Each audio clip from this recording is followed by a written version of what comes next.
Good afternoon. This is the 2-minute warning. Please press 1 to ask a question.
Good afternoon, everybody, and thank you for joining today's update on COVID-19 in North Carolina. As of today, we have 147,932 lab-confirmed cases, 1,153 new cases reported since yesterday, 1,001 people in the hospital, and sadly, 2,431 people who've died. For those mourning a loved one, please know that we're with you and praying for you. A review of our key metrics make it clear that most of North Carolina's indicators remain stable and some are declining. That's positive. We can do even better if everyone would practice the prevention efforts of the 3 W's, wearing a face mask over your nose and mouth, waiting 6 feet apart, and washing your hands. These all work to slow the virus spread. While we're encouraged by the numbers, just remember, this is because many North Carolinians are doing the right things, taking the right precautions, and making good decisions. Those who are making good decisions to fight the spread of the virus have to continue. Those who aren't need to start. Now, we often say we're all in this together. That means that we should support each other. But it also means that individual actions impact our statewide numbers. Personal responsibility for people of all ages is key. Over the last few weeks, we've seen a decrease in the number of people asking to be tested. We know that robust testing is key to reducing spread and keeping our communities healthy. So the state has focused on ways to increase the number of tests. Today, the Department of Health and Human Services is announcing a new effort to provide more free testing sites in communities where it's needed. Cost should not prevent people from getting a test, particularly if they have symptoms, have been exposed, or work in high-risk jobs. We'll continue working to make testing more accessible as we continue fighting this virus. This week, most of North Carolina's K-12 public schools are back in session. I think it's safe to say that this will be a school year like no other. Some students are back in the classrooms with masks on. Others are learning from kitchen tables and lap desks. I've talked to parents and teachers and school leaders, and it's clear that the pandemic and the start of the school year have caused concern anxiety, and some frustration. I know it's hard for students too. I appreciate all of our parents, educators, and school staff who are going the extra mile to make this school year work, no matter what plan their school district chose to use. Remote learning puts more of a burden on parents and caregivers than ever before. Many of you are balancing work and family needs with your new duties as homeschool teacher assistants. That has to be challenging in many ways. But I appreciate all of you working to keep our children in school safe and your commitment to keep students learning as we fight this pandemic. For some families, the challenge of distance learning is even greater due to the lack of reliable internet. Today, I'm announcing $12 million to expand internet access through two programs, the Great Grant Program and COVID-19 Recovery Act funding. This money is expected to connect an additional 8,000 families and more than 250 businesses, farms, and community institutions in 11 counties. The Great Grant Program provides matching grants to internet service providers and cooperatives to expand high-speed internet service in counties that need it. Even before this pandemic, expanding high-speed internet access was a top priority for my administration. Now that we're living in a socially distant world, reliable internet is more important than ever. For students learning remotely and people working from home, internet access is an absolute must-have. And we'll continue working hard to expand it to every part of our state. College campuses across our state are also adjusting to learning during a pandemic. UNC Chapel Hill made a pivot this week to undergraduate remote learning and is reducing density in the dorms in an effort to slow the spread on campus. The State Department of Health and Human Services and local health departments are engaging with UNC Chapel Hill and other college campuses, both public and private. They want to ensure that colleges are following health guidance and that real enforcement of the mask gathering limits and mask wearing is happening. Social distancing, gathering limits, masks, remote learning. This isn't the way any student from kindergarten to college wanted to start the year. But when it can mean illness or health and even life or death, we have to do inconvenient things. I'm now going to recognize Dr. Mandy Cohen, our Secretary of the Department of Health and Human Services. Dr. Cohen. Thank you, Governor. As you said, our key metrics show progress after a lot of hard work. Our surveillance data, our early warning data continues to show declines. Our new cases are slightly declining. Our percent of tests that are positive is holding stable at 7%, and our hospitalizations are stable. But remember that this progress is fragile, and it takes ongoing work, following the 3 W's every day. There is no one and done. As the governor mentioned, we also continue to ramp up testing, and we have a new partner to continue surging COVID-19 testing capacity in the state. StarMed Urgent Care and Family Care is a North Carolina company that will be deploying testing sites in 7 counties: Forsyth, Guilford, Iredell, Mecklenburg, Onslow, Orange, and Randolph counties. These tests will be free. Cost should not be a barrier to any North Carolinian who needs a test. And we anticipate continuing to expand our testing partners in the weeks ahead. Today, I'm also going to share a few updates and some important phone numbers, so folks at home might want to grab a pen and paper. As the governor said, it's a big week as North Carolina and our kids head back to school. And whether it's all remote or a mix of remote and in-person, this school year comes with new challenges, particularly for working families. From the start of the pandemic, our child care community has been on the front lines, continuing to nurture, teach, and care for our children so that other essential workers could provide the vital services we all rely upon.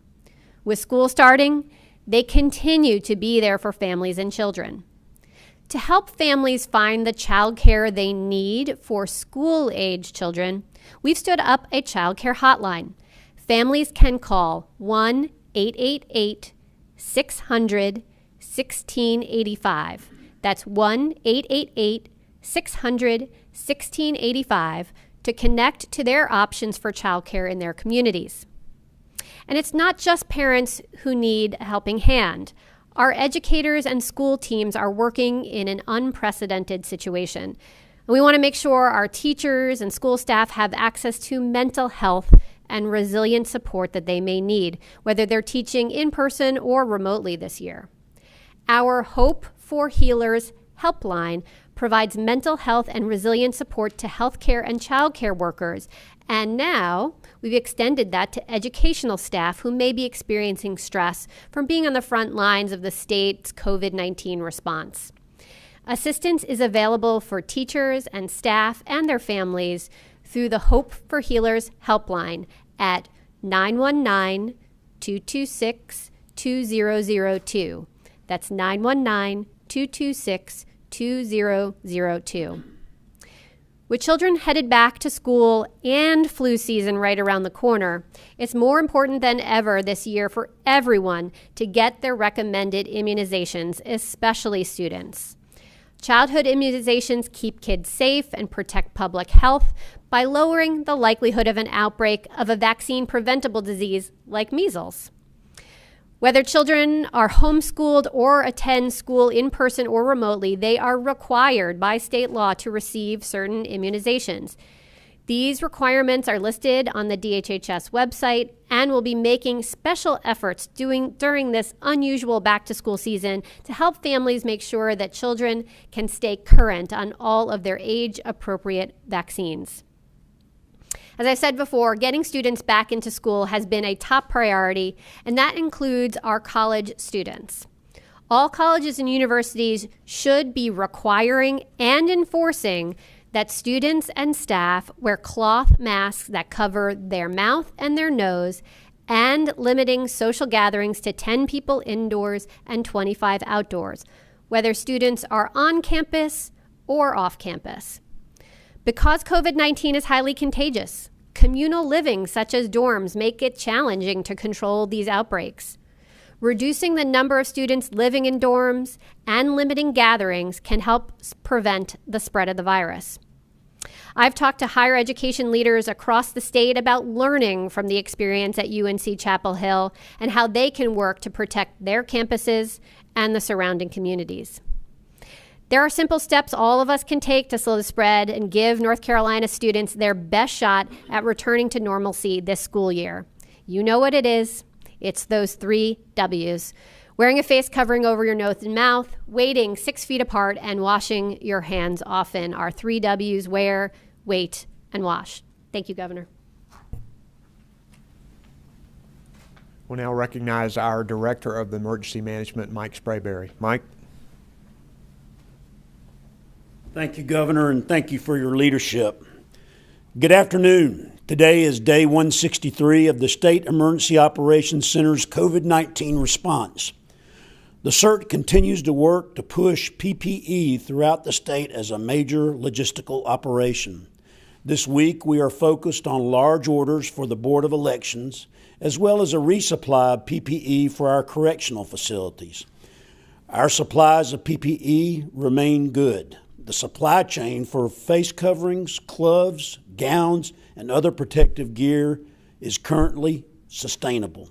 We have more than a 90-day supply of most of our key items of PPE. The State Emergency Response Team has finished consolidating PPE supplies into one central warehouse under the outstanding guidance of our CERT teammates at the Office of Emergency Medical Services.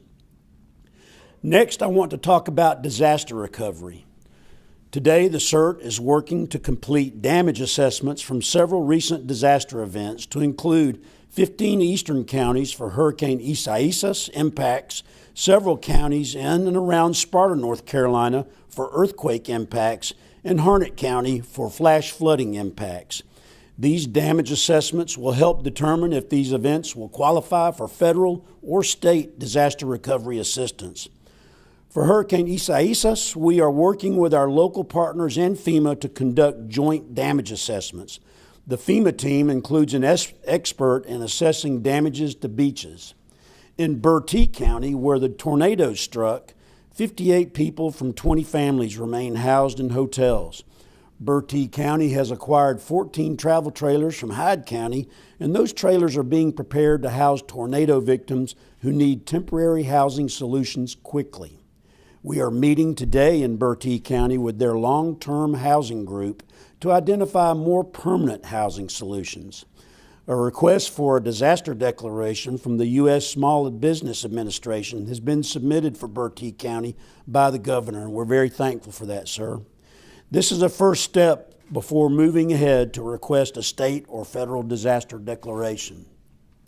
It's important to note that many voluntary disaster relief organizations have been doing great work to support recovery operations throughout the state, helping to cut and remove trees, clear debris, feeding, and much more. Let's move on to the earthquake near Sparta. More than 530 homes and businesses are reported with damages so far, and that number will likely increase. At least 60 of those structures sustained major damages of at least 40%. We're very grateful to the structural engineers from our North Carolina Urban Search and Rescue Task Forces and the Office of State Fire Marshal who helped local and state emergency managers in that earthquake damage assessment process.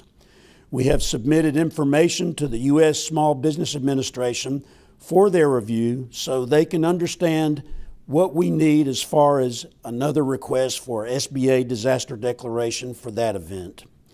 We're also working to assess damages in Harnett County, where strong storms and rains on August the 6th brought flash flooding to Lillington, which affected homes and damaged some town-maintained roads.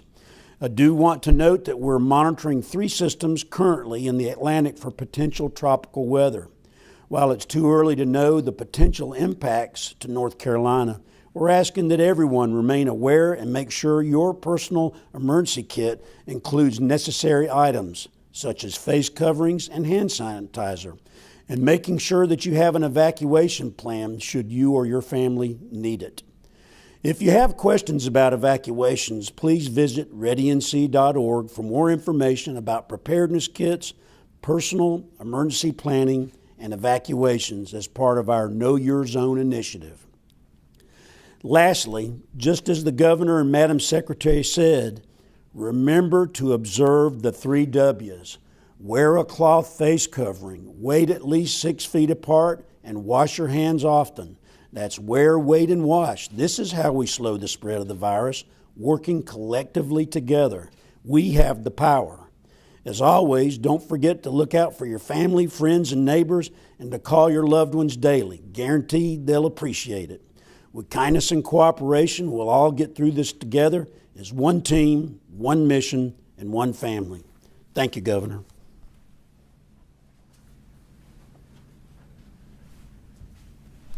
Thank you. In addition, Director Sprayberry, to Director Sprayberry and Dr. Cohen, we have our Secretary of Public Safety, Eric Hooks, and Brian Tipton and Monica McGee are our sign language interpreters, and behind the scenes, Jackie and Jasmine Mativier are our Spanish language interpreters. We'll now take questions from the media. If you can identify yourself and the organization you represent, and we'll get started with the first question. Our first question is from Chandler Morgan with WBTV. This is Chandler Morgan from WBTV. Many districts chose to start back remotely this week, as you know, but the NC Ed Cloud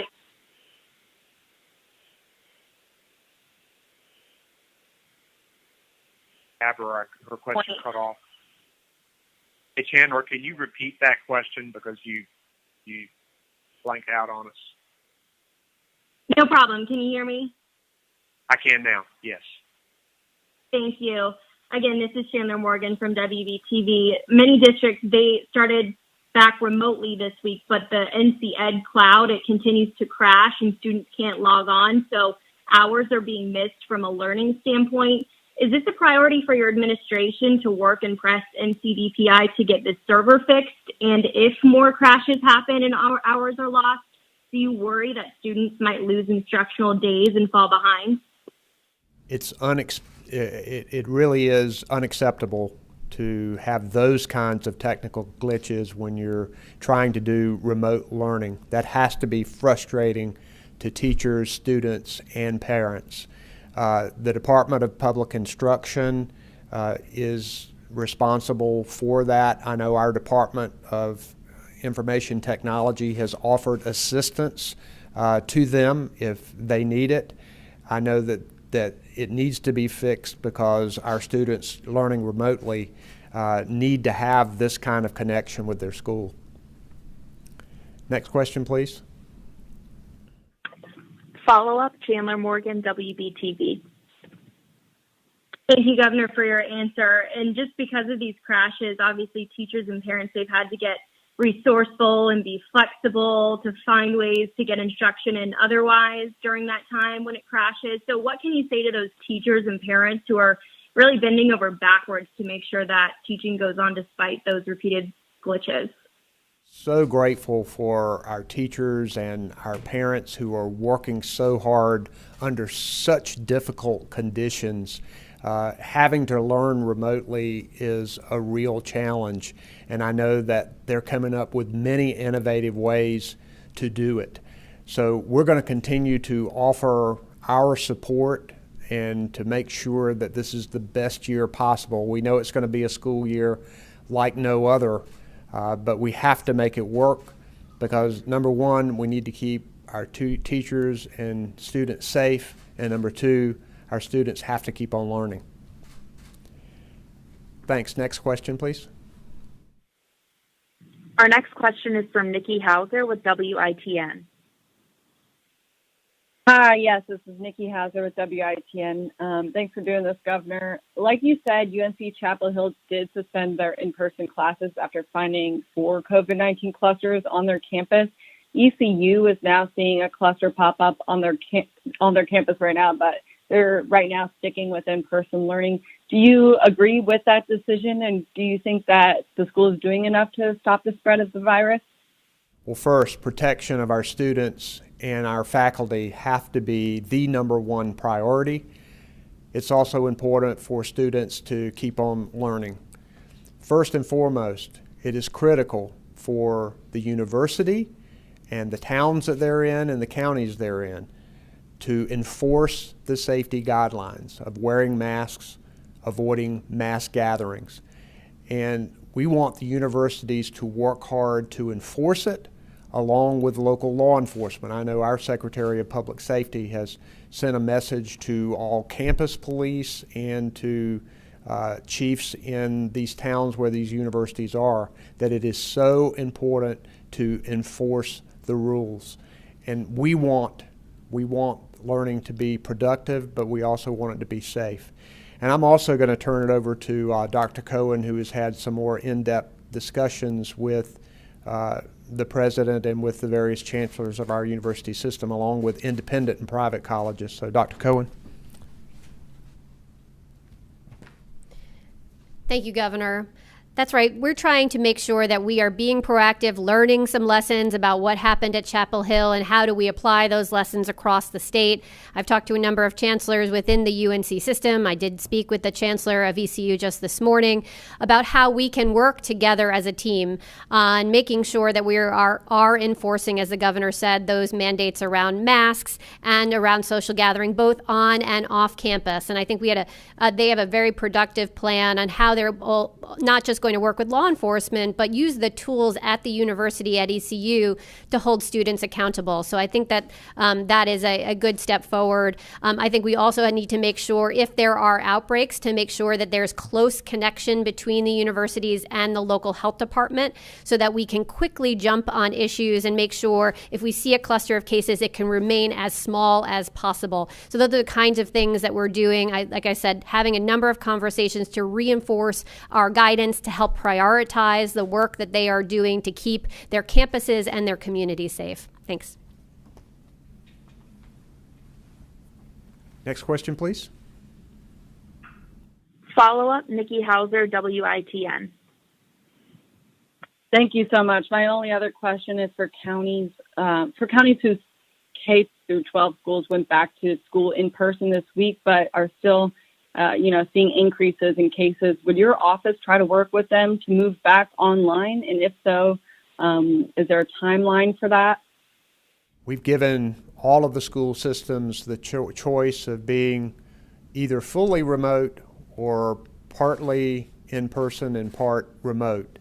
And we certainly want to provide any kind of guidance to any school district that is making decisions about what they might want to do. So Dr. Cohen, our staff, we continue to consult with the State Board of Education and with individual superintendents of school districts if they want information about decisions that they need to make. Next question, please. Our next question is from Dawn Vaughn with the News and Observer. Hi, it's Dawn Vaughn with the News and Observer. I want to see if you could explain about the mandates and how there were more reopening mandates around K-12 public schools, but not universities. And what Dr. Cohen, you mentioned about reducing the number of students in dorms. Will that come as a mandate from the state? And if not, why not? Well, first, we want to keep safety at the top of the list here. And the public school system, obviously the governor, the State Board of Education, Department of Public Instruction need to make decisions about opening of schools and how they open. The university is a separate entity. They need to make their decisions about what they need to do, but at the same time, our Department of Health and Human Services is giving them guidance and making recommendations, and we hope that with that cooperative effort that they can come up with a good plan going forward. Some of these universities have real good plans going in. Some of them need to learn lessons of what happened at UNC Chapel Hill that went in a little earlier than some of the other universities. So I think working together, we can get through this thing, making sure people are safe, but also making sure that students continue to learn. Next question, please. Follow-up, Dawn Vaughn, News and Observer. Hi, thanks for kicking a follow-up. So is there no option through an executive order or otherwise to mandate some of these guidance for the universities and as far as enforcement too? So that's something that possibly could occur. We believe that working together cooperatively with the universities that we can make sure that students are protected. But Dr. Cohen has been talking to some of them, and there is a potential that something could be done. I'll let her address that. Sure. Hi, Dawn. Thanks for that question. So as you know, we've worked collaboratively with the other bodies that do govern the space of education. So in the case of K-12, we work closely with the Board of Education that actually adopted our guidelines, and those are what is governing the requirements and the recommendations that K-12 schools are undergoing. We similarly have guidance for higher ed. That has been a product of work that we've done with the higher ed folks and leaders in that space for a number of months. I think we can learn some lessons from what happened in Chapel Hill to think about prioritization of activities. And again, enforcement does jump for me to the top of that list on prevention. How do we prevent the spread of the virus in the first place? And so that's making sure, again, the mask mandate and the limiting of social gatherings both on and off campus is certainly a top priority for our focus of work. And that takes partners together to do that. Those at the university, our local law enforcement, local health department, the state. So we are trying to bring all of those folks together to make sure that we are prioritizing everyone's efforts. And I think there are some very focused activities that if the university does see the start of an outbreak, that they want to get in touch with local public health. And then there are some procedures that we want to make sure everyone is taking to keep those outbreaks as small as possible. Thanks. Next question, please. Our next question is from Richard Craver with the Winston-Salem Journal. Yes, Governor. This is Richard Craver with the Winston-Salem Journal. I had a couple questions for you. One, I was trying to see if you have an update the North Carolina application for that lost wages program that President Trump, and I guess with his executive order. And the second question would be for Secretary Cohen about the number of cases declining in terms of testing and the result in terms of infection cases. And if there's any concern that there may be any kind of link toward a lower number of cases and tests being funneled to the federal DHHS. Thanks for that question.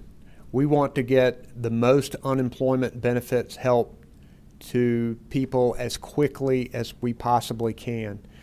The best way to do this would be for Congress and the President to agree on funding the program that already exists instead of this new program in a different agency that's going to have to be administered in a different way. However, if that's the only option for North Carolina, we want to take it. So the application is being finalized, and just like other states across the country are struggling with this, we're waiting for guidance from the U.S. Department of Labor on the rules of how this ought to be administered. And our DES is going to do it as quickly as possible, and we want to get as much money to North Carolinians as we possibly can. I still hope that they will come together and agree on funding this program that already exists, can get it to people quicker, and that $600 sure did help people. I'll let Dr. Cohen answer the next question. Hi, Richard. Great question about the interaction between the cases and the testing. And that is, remind folks why we look at a number of metrics to understand what is going on in terms of viral spread in the state. So we do see a slight decline in the number of new cases that we're seeing. And you are right, we're also seeing slowing of testing. But that's why we have a metric of the percent of tests that are positive. Does help us to try to understand if in the universe of our testing, how many of those are positive, and what we have seen is stability there. We continue to see that be 6%, 7%. We want it to be 5 or less, but we've held steady there, even though we're seeing some decline in testing. So that tells me that we are stable with that metric, that our cases going down. We do see that in our cases, and I think that is positive news. But as we were saying today, we think we need to do more testing. That's why we're announcing yet another new partner today to do more free testing across the state in another 7 counties. And today we had more than 26,000 tests that were done in the last 24 hours. So there is a fair amount of testing going on. But again, I think we want to see even more to make sure that we are understanding spread of the virus. We want to remind folks, if you have symptoms, fever, cough, certainly to be tested. But also if you've been exposed or you work in a high-risk setting where you might be more likely to be exposed to COVID-19, we want to make sure you know testing is available, that you're getting your results faster, that the results are coming back faster now. So we want to make sure folks know that testing is available and to make sure to seek it out. Thanks. Thank you. Next question, please. Our next question is from Michael Hyland with CBS 17.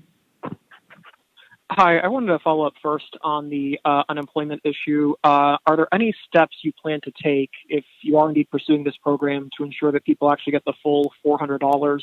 I have talked to members of the General Assembly who are not committing to that at this point. Thank you.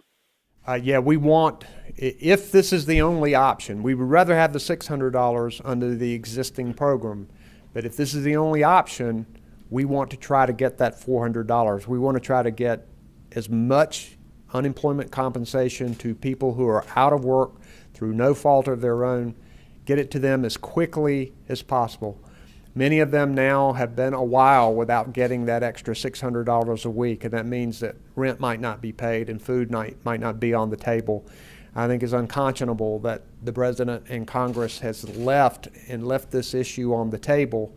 This executive order that the President has signed creates a new program that has to be administered. We're ready to do it and want to get the full $400 to people.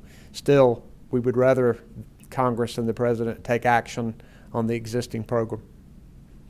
Thanks. Next question. Follow-up, Michael Hyland, CBS 17. I had a question on one unrelated topic. Do you intend to participate in a debate this fall against Lieutenant Governor Forrest? I'm not going to answer political questions here at this. You can contact my campaign and we can talk to you about that. Thanks. Next question.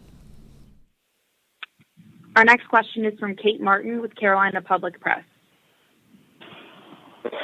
Good afternoon, Governor. This is Kate Martin with Carolina Public Press. I'm wondering if you can share with us what contact tracing can tell us about how students in these COVID clusters contracted COVID-19. You all keep emphasizing the gatherings both on and off campus. I'm hoping you can also explain the nature of these gatherings. Finally, can you be a little more explicit about what you're telling police chiefs and how they can break up some of these gatherings? Thank you. I'm first going to let Dr. Cohen address the first part of it, and I may let our Director of Public Safety talk about his discussions with police chiefs. Dr. Cohen?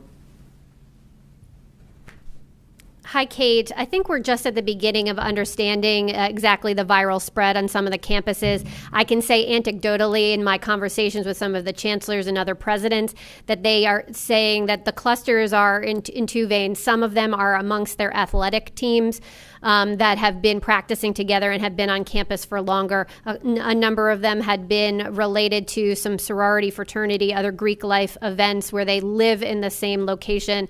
A couple of others they think might be linked back to a social gathering. So I think we're still understanding this. But again, I think it goes back to the things we know about this virus, which this virus spreads when folks are close together, where they're not wearing a mask, and when indoors is more likely to see viral transmission. So we are very much encouraging everyone to enforce that mask mandate and to limit social gathering. And I'll turn over to Secretary Hooks to share more about that.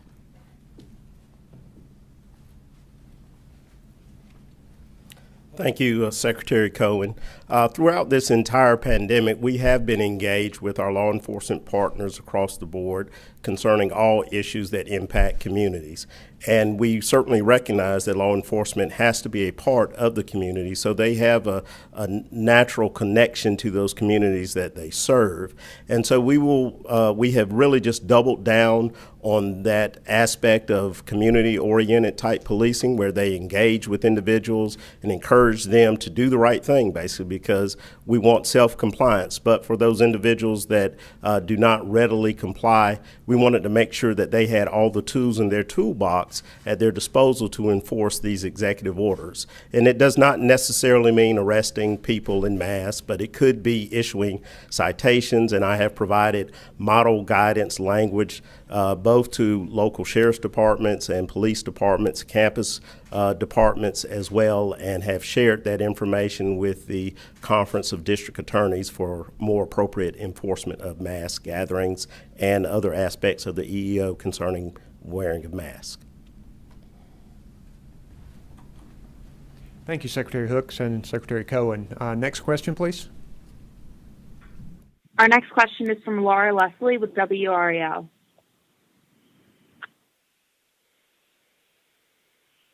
Hi, Governor. This is Laura Leslie with WRAL. Kind of a follow-up question, I guess, which is sort of yes, no. So we were talking about guidance that was issued to universities and colleges coming up to the school year. Did DHHS tell UNC Chapel Hill not to open the dorms at full capacity? And if so, can we please get a copy of that? And then one other question. I know at the beginning of the mask mandate, there were several local law enforcement leaders who said that they were unwilling to enforce the mask law. Has that been an issue in any of the university or college communities that we've been working with? Thanks. Okay, you were breaking up a little bit, Laura.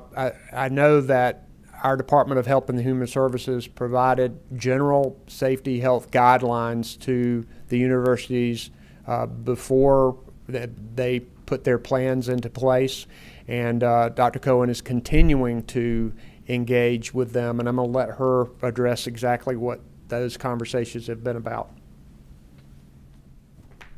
Sure.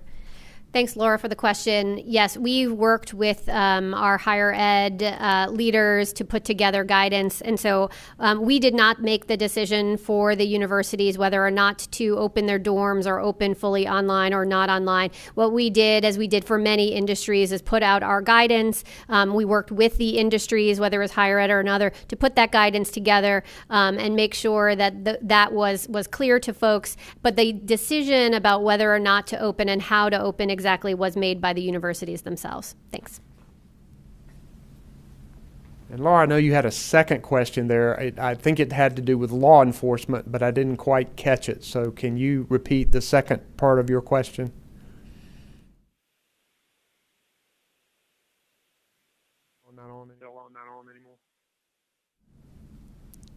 DHHS advise the UNC schools and other colleges not to open their dorms at full capacity? Okay. Sorry.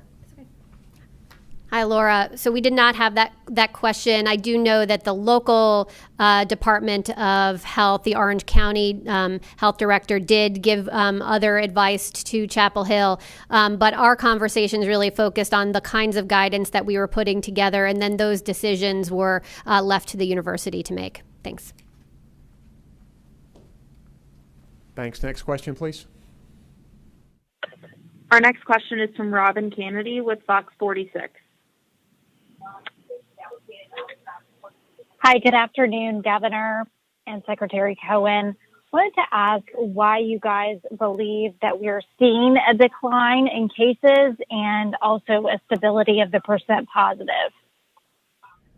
Well, first, I think a lot of North Carolinians are doing the things they need to do to slow the spread of the virus. We talk about the 3 W's. More and more North Carolinians are understanding that there's a positive end to this, that it helps reduce the spread. I'll let Dr. Cohen give more specifics if she has them. Thank you, Governor. I think that's exactly right. We're seeing a decline in cases that tracks back directly to when the governor instituted his requirement for face coverings here in the state. That was instituted the very end of June. Within 3 weeks of that time, you started to see our first declines of cases here in North Carolina. And I think that very much shows that that mask mandate is very much driving our success. But I think the important part to know is that success can be fragile. That progress is fragile, and it takes ongoing vigilance to make sure that we're continuing with the 3 W's in order to make sure we have continued success and continued progress. Thanks. Thank you. Next question, please. Follow-up, Robin Kennedy, Fox 46. And also with the colleges and universities, wanted to find out if you all are recommending that, given what's happened in Chapel Hill and some other locations where we have seen positive cases and some clusters, do you all recommend that the universities go all remote with learning this fall? I do believe that universities need to learn lessons from what happened at UNC Chapel Hill. Each university is in a different situation, but one thing I know needs to happen, they need to follow the safety guidelines, need to understand that in congregate living, when people live together, that you have to take steps to make sure those students are protected there. They need to enforce strong honor codes with students about not doing things that would violate the rules and would spread the virus. And they have to work with off-campus law enforcement as well, because many students live off campus or either travel off campus and come back. So our universities and our towns all have to work together with the health department and everybody else to slow the spread of the virus. And I think that as these universities are getting ready to open or in the process of opening, they need to look to see what has happened at UNC Chapel Hill and make decisions accordingly. Next question, please. Our final question today will be from Brian Anderson with the Associated Press. Hi, Governor. Brian Anderson here with the Associated Press. Thanks for taking the question and wishing you luck with your Carolina Hurricanes tonight against the Bruins. So I went to UNC Chapel Hill yesterday and spoke with students who These are just some of what they said to me. They said, I really feel stressed out right now. I definitely sobbed yesterday for like an hour. And at Charlotte, a student said, they can't risk us dying with courses in session. That would be a PR nightmare for them. So we know there's COVID cases at ECU and NC State. We also know there's widely different information, levels of transparencies, and dates these universities are reporting their on-campus COVID cases. I just want to know, what will you do to ensure uniformity in these college campuses reporting of COVID data?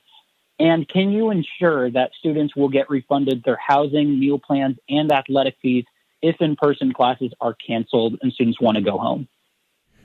Well, first, I think students should be given the option of remote classes if they haven't been already. That's something that every student should get the opportunity to have. Second, I think a lot of universities already are talking about refunding money to students who have paid room and board to stay at a university, but then have not because of the circumstances that have occurred. And I do understand the stress that students are feeling, that parents are feeling. I think that's why it's so important that we all look out for each other.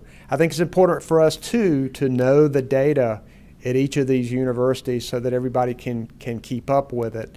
And I'll let Dr. Cohen address the data part of it, because I do believe that's important. Hi, Brian.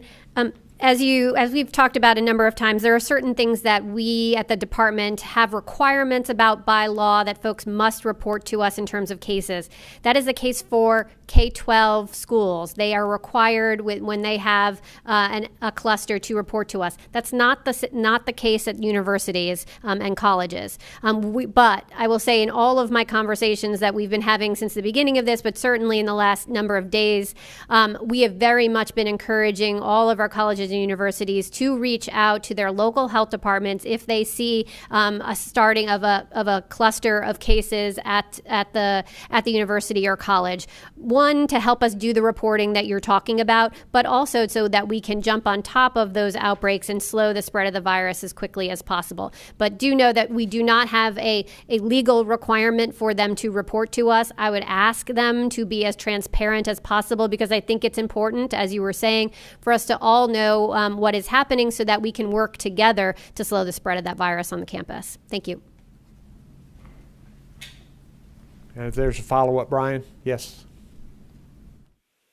Yeah, sorry. I just had one separate follow-up regarding voting this November. What are some of these contingencies that are being discussed? Particularly, I'm thinking if someone receives a positive COVID diagnosis requiring isolation, and it might be too late for them to request a mail ballot, or if a polling place becomes contaminated and needs to be closed. I'm just curious if you could just sort of talk about, in the age of COVID, what voting contingencies are being discussed right now. The State Board of Elections wants to ensure that everybody can exercise his or her constitutional right to vote, and even during a pandemic. They have special challenges, and they are working very hard to make it easier for people to vote absentee by mail with no excuse. Also to open up more polling places and particularly more early voting. They've had challenges with many of the poll workers who have an average age of around 70 years old who don't feel comfortable in working the polls anymore, trying to get a new workforce to be able to keep the polls open and keep the people being able to vote at the polling places.